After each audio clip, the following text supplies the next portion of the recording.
La mondialisation, le besoin de communication entre personnes d'origine culturelle différente ont conduit à l'apprentissage des langues à des fins de communication. Cette présentation met en évidence la nécessité d'enrichir le vocabulaire des apprenants de manière ciblée et explicite dans le cadre d'enseignement de langue. Les approches modernes de l'éducation ont mis en évidence une autre perspective sur le processus d'apprentissage par l'interaction et l'utilisation de jeux numériques pour travailler le vocabulaire. À cet effet, quelques exemples de jeux éducatifs seront présentés et de manières de distinguer d'un bon logiciel éducatif seront décrites. Utilisant les données théoriques disponibles, une application didactique sera proposée basée sur l'utilisation de stratégies d'apprentissage pour l'acquisition et la consolidation du vocabulaire censé être enseigné à chaque fois. Pour la sélection et l'organisation du vocabulaire, l'attendu et la profondeur de connaissances lexicales, les critères de la classification en basique et académique et sa catégorisation thématique seront pris en compte. La proposition d'enseignement comprend une variété d'activités du vocabulaire dans le cadre de 4 compétences langagières basées sur la flexibilité qui doit caractériser un enseignement différencié. Soyez la bienvenue à ce voyage numérique. Tout d'abord, on va analyser le rôle du vocabulaire, les outils, les pratiques du numérique, le numérique en classe de langue, comment enseigner par exemple le vocabulaire en utilisant le numérique. Après, on va donner des exemples. Malheureusement, je ne suis pas à présentiel, donc je vais juste faire une petite présentation de chaque outil et malheureusement, on ne peut pas jouer. Et à la fin, on va faire des conclusions et une discussion avec des questions. Si vous avez, vous pouvez m'envoyer un mail. Donc, le vocabulaire. Pour apprendre une langue étrangère, il est clair que le vocabulaire a un rôle fondamental. Le but de l'enseignement des langues porte sur la capacité de communiquer oralement et par écrit, et une grande partie de la communication se base sur la connaissance des mots. Il est essentiel de réfléchir sur les différentes méthodes qui sont employées en classe pour améliorer l'enseignement du vocabulaire des langues étrangères. Le vocabulaire joue un rôle important pour les apprenants d'une langue étrangère parce que les mots sont les constituants de base d'une langue et c'est les mots qui nous laissent créer des phrases et des structures plus larges. Le vocabulaire est également un outil important de chaque compétence langagière: écrire, écouter, parler et lire. En fait, les élèves portent avec eux plus souvent des dictionnaires que des livres de grammaire, possiblement parce qu'ils trouvent que le plus grand obstacle pour apprendre une langue étrangère est un vocabulaire trop limité. La place du vocabulaire dans l'enseignement de langues étrangères n'a pas été clairement définie pendant le XXe siècle. L'enseignement mettait au début du siècle surtout l'accent sur la méthode grammaire-traduction, une méthode où le professeur focalisait sur la traduction et sur les règles grammaticales. Cependant, les chercheurs trouvaient qu'il était nécessaire d'accorder plus d'attention à la parole et de baser l'enseignement sur des listes des mots les plus fréquentes pour que le vocabulaire soit plus utile. Grâce au développement des sciences cognitives dans les années 50, en particulier la recherche faite par Noam Chomsky, l'on a ouvert les yeux sur la compétence autonome de l'apprenant et sur les mécanismes individuels pour laisser de côté le modèle des habitudes collectives. Himes, inspiré par Chomsky, a introduit la méthode communicative qui a relevait la nécessité d'apprendre aux élèves la compétence communicative. Néanmoins, cette méthode ne focalisait pas suffisamment sur le vocabulaire. On supposait que le vocabulaire de la langue seconde ou étrangère sera acquise et développée naturellement comme c'est le cas pour la langue maternelle. À cette époque, l'accent mettait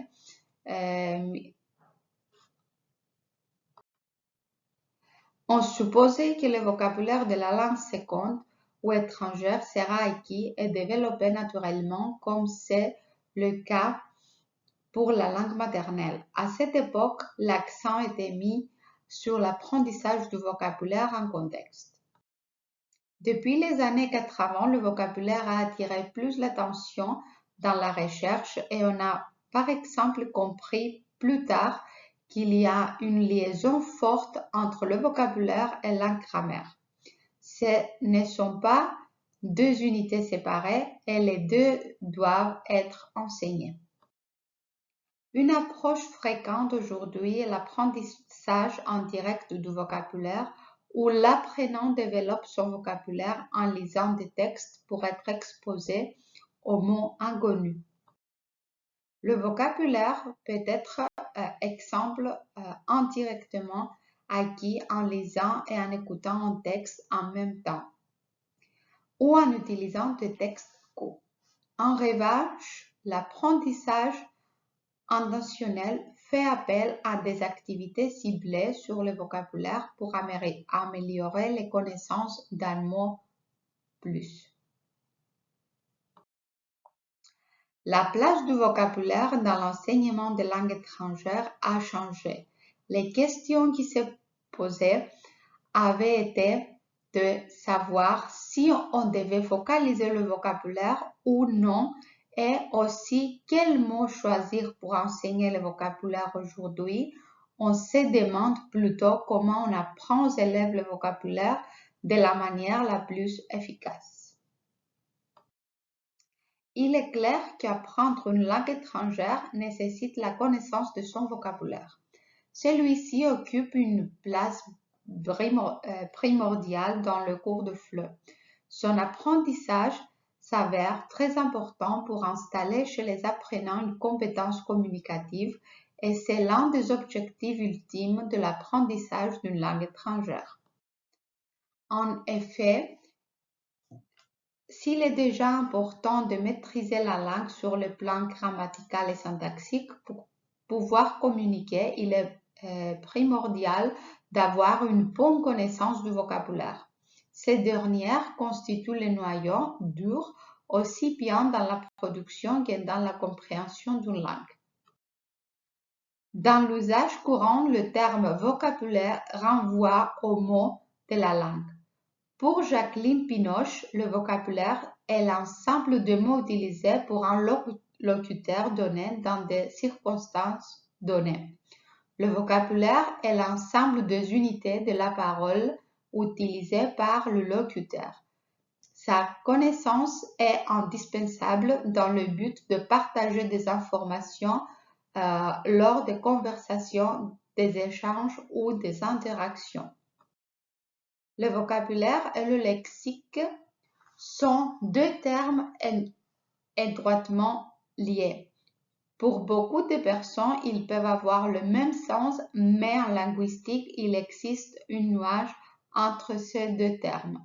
Pour Jacqueline Pinoche, le vocabulaire est un sous-ensemble du lexique utilisé par un individu pour s'exprimer dans la vie quotidienne. Le lexique, il conviendra d'appeler lexique l'ensemble des mots d'une langue mis à la disposition de locuteurs et vocabulaire l'ensemble de mots utilisés par un locuteur donné dans des circonstances données. Le lexique est une réalité de langue à laquelle on ne peut pas accéder que par la connaissance de vocabulaires particulières qui sont une réalité du discours. Le lexique englobe tous les mots de la langue, qu'ils soient utilisés par les interactions et les discours du locuteur ou pas. Le discours englobe tous les vocabulaires particuliers que le locuteur utilise dans sa vie quotidienne, c'est-à-dire que le vocabulaire est une partie restreinte du lexique. Par exemple, dans une situation de communication entre deux interlocuteurs ou plus, ces dernières vont mobiliser un vocabulaire particulier qui correspond au thème de la discussion. Le numérique. Le numérique recouvre à la fois les sciences et les technologies de l'information et de la communication, informatique, électronique, télécommunication. Le périmètre du numérique est donc plus large que celui de l'informatique, car il modifie les activités humaines et sociales. Le numérique investit des secteurs comme les médias, les réseaux sociaux, les ministres et les gouvernements, les technologies numériques. Le mot numérique a envahi notre quotidien. Il est de plus en plus présent dans notre vocabulaire. Parlant du numérique, c'est évident donc de citer un environnement numérique natif, numérique, d'humanité numérique et même de culture numérique qui sont de nouvelles notions dont la base est le numérique. L'environnement numérique est un cadre qui se base sur des outils, des appareils, des objets, des machines technologiques. Cette plateforme facilite l'accès des utilisateurs aux services et ressources numériques à l'aide des instruments et accessoires tels que l'ordinateur, la tablette ou le smartphone. Le numérique en classe de langue. L'utilisation du numérique dans un cadre éducatif véhicule une image de modernité dans la plupart des domaines. Prenons comme exemple le contexte scolaire, universitaire, de formation et professionnel. Les nouveaux loisirs culturels des jeunes majoritairement orientés vers le numérique nous démontrent bien les profondes mutations socioculturelles de notre monde. L'expression ère numérique est une autre façon de désigner notre société d'information connectée grâce à la puissance des réseaux web. L'école n'échappe pas. Le numérique a modifié les modes d'accès au savoir, de production et de diffusion du savoir. Ces termes étant ici compris dans un sens très large, englobant tant les informations éphémères de type Facebook que les documents divers issus de la culture tant savante que populaire. La culture numérique des jeunes, ensemble de valeurs, de connaissances et de pratiques qui impliquent l'usage d'outils informatisés, notamment les pratiques de consommation médiatique et culturelle, de communication et d'expression de soi. Les outils numériques favorisent la réussite scolaire et les qualités d'échange, développent l'autonomie des élèves, mettent en œuvre des apprentissages plus individualisés, innovent dans l'enseignement avec la mise en place d'une pédagogie numérique plus active et plus créative. Ils facilitent les avantages du numérique. Il facilite la collaboration et l'apprentissage et le travail de groupe, développe les compétences numériques et transversales, modernise les procédures d'évaluation. On peut dire que les technologies numériques ont un impact positif dans les situations et environnements pédagogiques. Elles favorisent la construction des connaissances et un apprentissage actif, individualisé et collaboratif.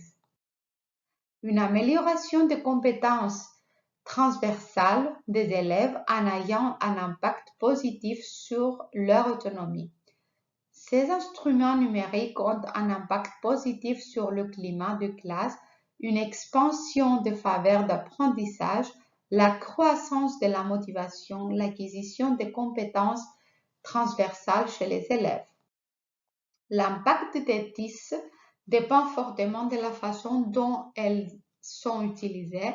Les performances des élèves sont améliorées lorsque les enseignants les exploitent à fin pédagogique et non comme simple support pour moderniser leur enseignement.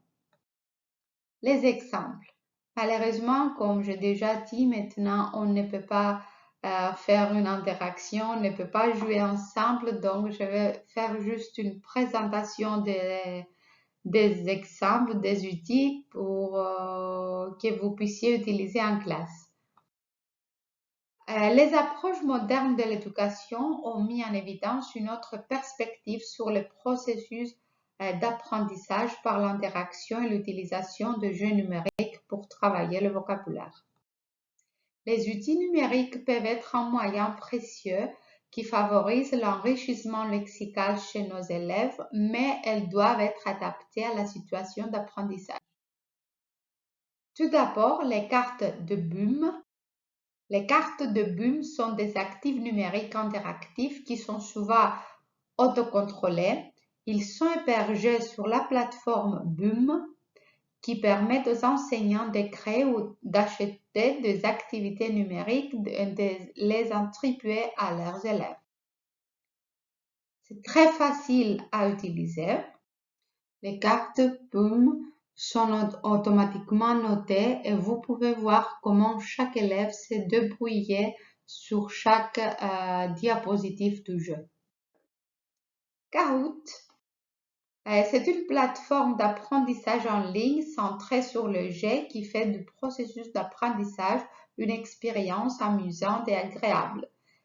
Il peut aider les enseignants à créer leur propre quiz facilement et rapidement afin qu'ils puissent obtenir les réponses des élèves en quelques minutes. Il peut être utilisé en classe à des fins de révision ou pour réviser une leçon. Ils peuvent être facilement utilisés en des fins de divertissement comme un jeu entre les élèves. Quizy est un outil en ligne conçu pour effectuer des évaluations formatives sur les élèves de manière amusante et engageante pour les élèves de tous les âges. Cet outil diffère de la plupart des plateformes d'apprentissage de quiz en ce sens qu'il est entièrement gratuit.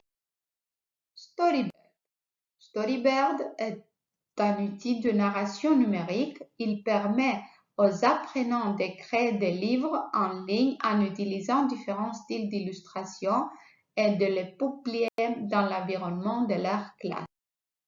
Conclusion. Le TIS augmente l'intérêt, l'attitude et la motivation quand les élèves étudiants utilisent des applications informatiques stimulantes, développent leur autonomie et leur estime personnelle, maximisent leurs chances de réussite, favorisent la créativité et la production. Les TIS améliorent les résultats scolaires et développent des compétences complexes quand l'activité proposée tient compte des capacités de l'élève, permet à l'élève d'expérimenter, offre des possibilités de collaboration entre élèves, permet la réalisation de projets transversaux, permet des rétroactions, propose un système d'auto-évaluation, permet aux élèves et étudiants de gérer eux-mêmes leur apprentissage. Donc, les avantages de TIS sont nombreux. Elle offre de nouvelles modalités d'enseignement-apprentissage. Elles sont de véritables alliés de l'enseignement, aident à acquérir une compétence transversale. Elles servent à établir un lien entre l'enseignement et ses élèves, l'assimilation et la compréhension des apprenants, renforcent la motivation, c'est-à-dire qu'on est plus motivé quand on apprend avec le numérique, on apprend mieux en jouant grâce au numérique. Ces outils favorisent l'autonomie des apprenants, ils permettent un apprentissage plus actif, offrent des possibilités de collaboration entre élèves et surtout les TIS permettent aux élèves d'accéder différemment au savoir. Merci beaucoup. Si vous avez des questions, vous pouvez m'envoyer un mail. Je vous remercie infiniment.